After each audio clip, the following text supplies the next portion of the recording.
Today in the House of Representatives, I voted against a bill that significantly increases the federal government's spending limits and really writes a blank check to the U.S. Treasury to borrow more money for the next 2 years. It's fiscal irresponsibility here in Washington, and it's absolutely unacceptable.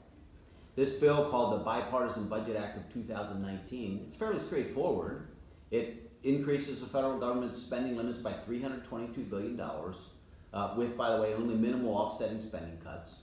And it suspends the national debt limit for 2 years.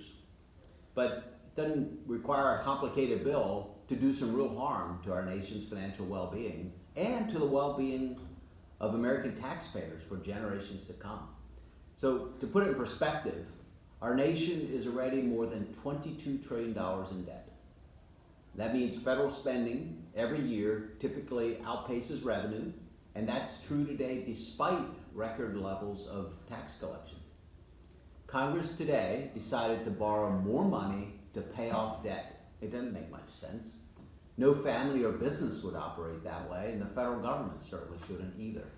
Congress must start to make tough decisions to get our fiscal house in order. What do annual deficits and the increased debt mean to you and I? Well, more spending eventually means more taxes, more borrowing, and when you borrow, it has to be paid for eventually. That pattern will lead to higher interest rates, so it'll cost more for us to borrow to buy a house or a car, pay for school, or to start a business. We're simply passing the bill to the next generation, time and time again. One House Democrat leader lauded this legislation today because it, and I quote, ends the senseless austerity of prior law that capped spending. Ends the senseless austerity. Now, I grew up, number 10 of 12 kids, on a farm where we worked hard and valued every penny, every dollar that we earned. Frankly, this voracious appetite in Washington for more spending needs some common sense central Pennsylvania austerity. Or, as we like to say, we need to tighten our belts.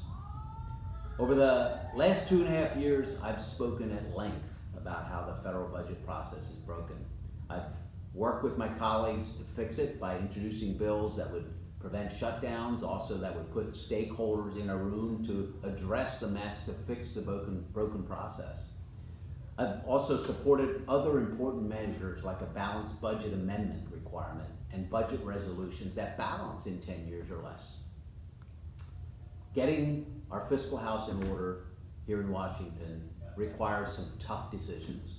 Unfortunately, this bill today, the Bipartisan Budget Act of 2019, does not reflect that kind of decision making, so I just simply couldn't support it. Feel free to send me your thoughts about this issue or others at my website, smucker.house.gov, where you can read more about my work on this issue or see the details of this bill.